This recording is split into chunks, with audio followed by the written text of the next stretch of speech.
Hello? Is this thing on? Gotta remember how to do this. And g'day everyone and welcome back to the channel. I know it's been a long time. I think it's been over half a year, but I'm back with my basically annual Arsenal career mode. This time on FIFA 23. Gonna be using one of the new features here where you get to play as the real life manager, but unfortunately Mikel Arteta does not look like Mikel Arteta. Unfortunately, that goes for a lot of Arsenal's players as well. With the game faces, just don't know why they can't update them.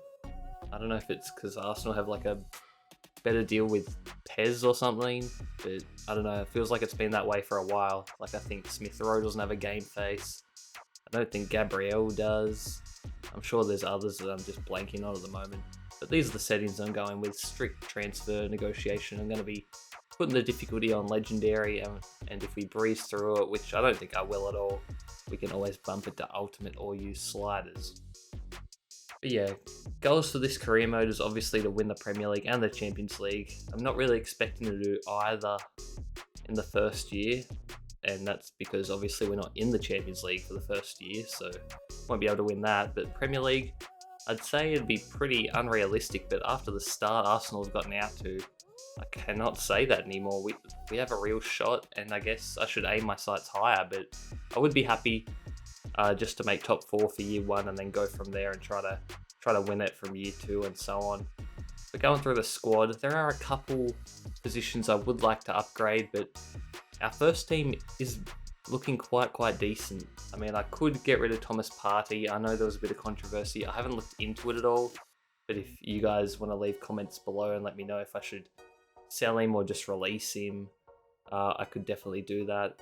And just give me suggestions in general. I'm going to keep it semi-realistic, I guess. I'll try to keep it realistic for a little bit, and then obviously as time goes on, who knows, I might just go all out and bring in someone crazy good, which is pretty unlike Arsenal. They don't really spend too big, but lately I feel like we have been spending a lot more than we used to.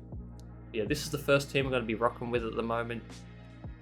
Martinelli, I think, is like basically my favorite player in real life, and I think he's a bit underrated in FIFA, to be honest. Like, I'd swap him and Smith Rowe around. Like, I think Martinelli should be an 80 and Smith Rowe maybe a little bit less. But well, that's the ratings they have at the moment. Hopefully they can get upgraded pretty soon. I'm sure if I started another Arsenal career mode now, I'm sure we'd see quite a few rating increases across the board. But yeah, pretty happy with this starting lineup. Eventually I would like to probably move Xhaka on. I'm still not his biggest fan, but he's definitely a lot better than what he used to be. And I'm just quite happy with the team in general. But yeah, leave me some thoughts and players down below in the comments, and I will try to bring them in during the January transfer window. Obviously I'm going to be looking at the likes of Tielemans and Mudryk, and then maybe I could look at a backup striker possibly as well, or a right back. But yeah, going to be changing things up. Not sure if I'm going to play Ben White at centre back or at right back at this stage, but I definitely want to play Saliba because he is great. A great player and a great prospect, and he's just so young. Our team's such a young up-and-coming side, with the likes of Martinelli, Smith Rowe, Jesus even is still quite young, Saka of course, and a lot of those players are on the same timeline. It's the likes of Partey and Xhaka that are a bit older, but you do need some veterans. You can't be all young. But yeah, just setting up my second team there with the likes of Vieira and Nketiah, as we are going to get into the matches soon.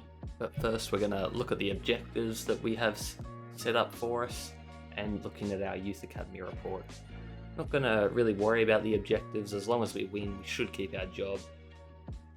Nothing too crazy there. And Youth Academy report, I think we have one stud. I'm not too sure though. But no, it looks like, oh, we do have a centre forward who looks decent, but I'm not going to be relying on that. And obviously we won't see him for years down the line, and that's many episodes away if we ever do go that in depth with this career mode. Yeah, let me know what you guys want to see. Probably just going to be uploading the usual, about 3 or 4 matches an episode type thing. And yeah, hope you guys enjoy. So make sure to drop a like and comment and subscribe. Really helps me out. Obviously want to be a bit more consistent. obviously had a massive break, like I said at the start of the video, just been too busy and I haven't really enjoyed playing anything lately.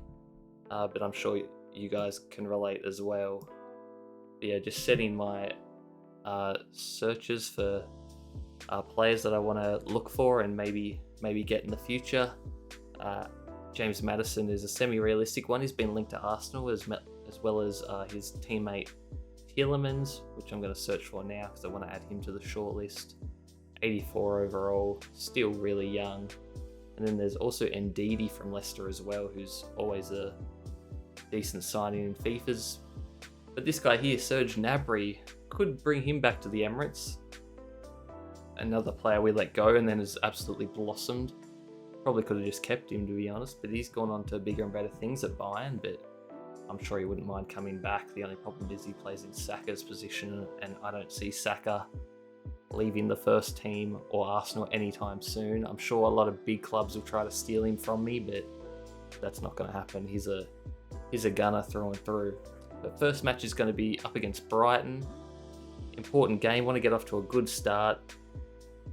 Last season we lost to Brentford first game of the year, and that really didn't set a good tone. But in this career mode, unfortunately, the match fixtures aren't what they are in real life. So totally different match fixtures all throughout the season, unfortunately. But that makes it a bit more unique. But yeah, first match is going to be against Brighton here. Odegaard's going to be the captain. You see the lineup we're rocking. Tierney and Ben White starting at right back for now. Hopefully that goes well.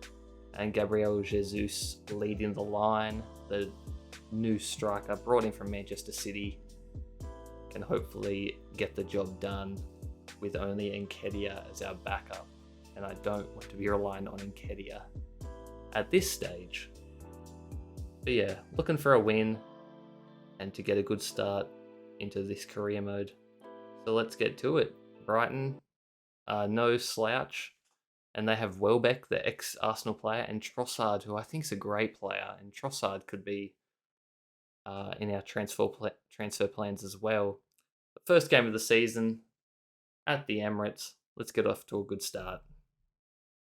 Also, just wanted to say there's no game audio for the first part of this game, but it fixes itself not too far into it. So yeah, just bear with me. Sorry about that, guys. And enjoy.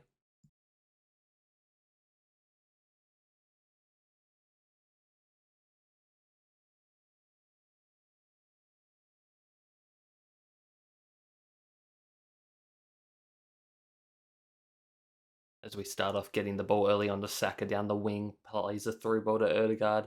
Odegaard gets the ball ricocheted back to him. We find Xhaka, who finds Martinelli. Martinelli's going to hit one from well outside the box, and he's going to curl that in top bins.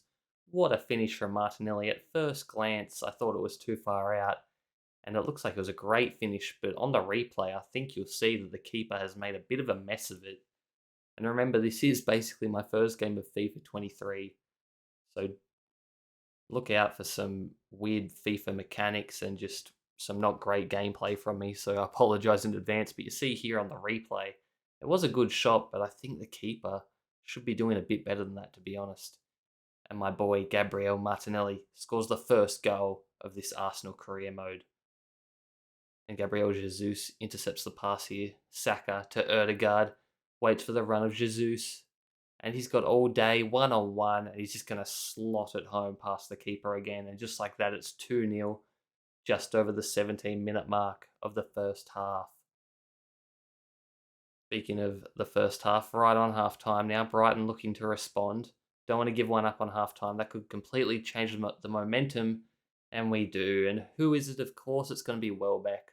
I feel like as an Arsenal fan, so many former Arsenal players score against us. And Welbeck is letting us know what he thinks of us there. The second half now. Partey through to Jesus, and Jesus isn't going to miss that. Again, basically a one-on-one with the keeper. We just play our way beautifully through the defence.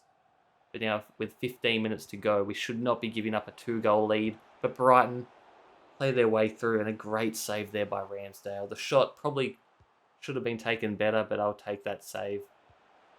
as we give up the corner though. And somehow they've scored such a jammy goal. I don't even know what happened. But Brighton now looking to tie the game late on here. 83rd minute. It's March. What's he going to do? He's going to cut back. And they cut it back again. It gets blocked, but it falls to the Brighton player.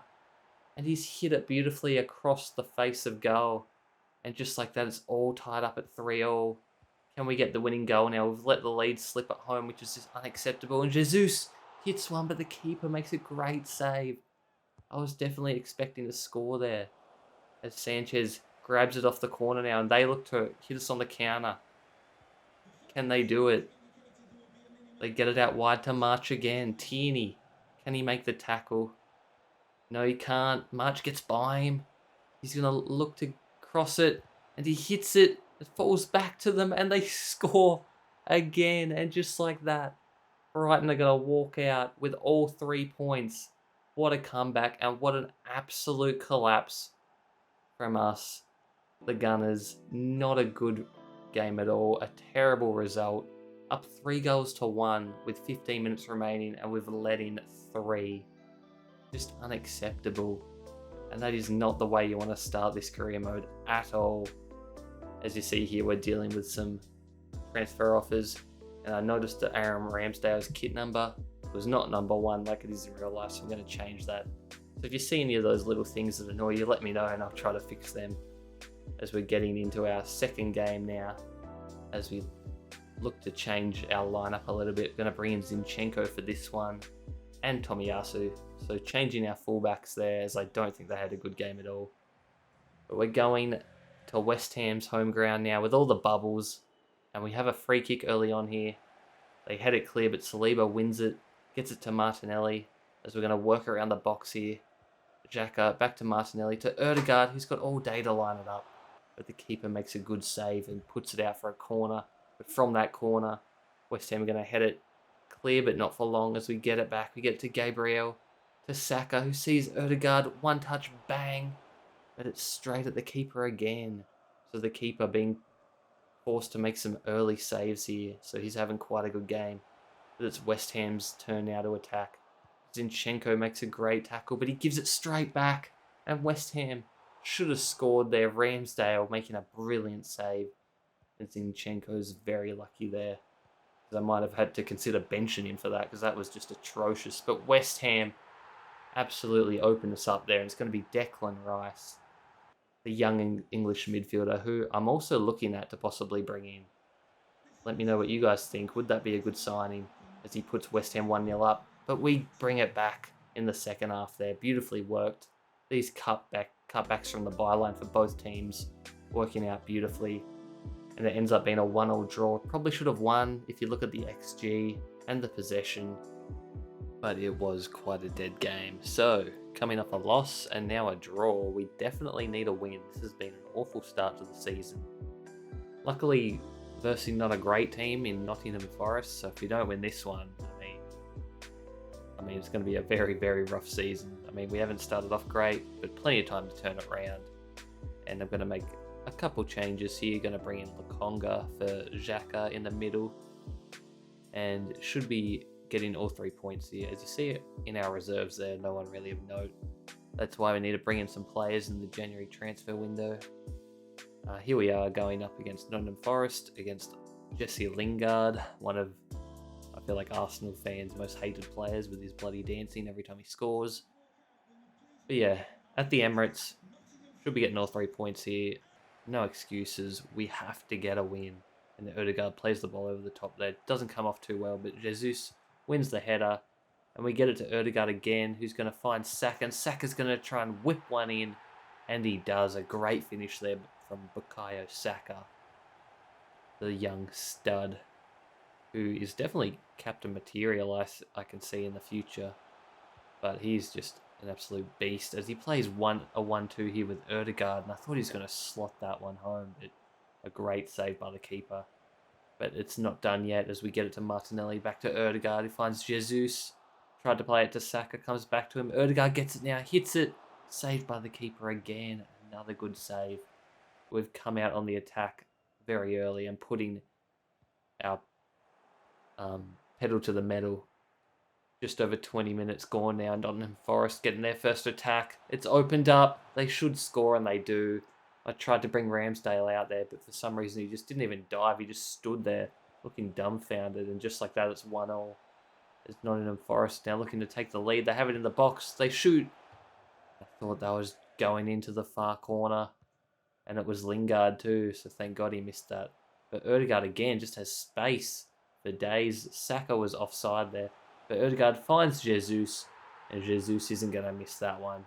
Puts us back in the lead there just before half-time. As we take a 2-1 lead there. Ødegaard to Jesus. You're going to see a lot of that this season. But Ødegaard finds Jesus. Finds Ødegaard again, and Ødegaard's going to play it to Jesus again, and he's going to finesse that one beautifully into the far post. Just a great finish.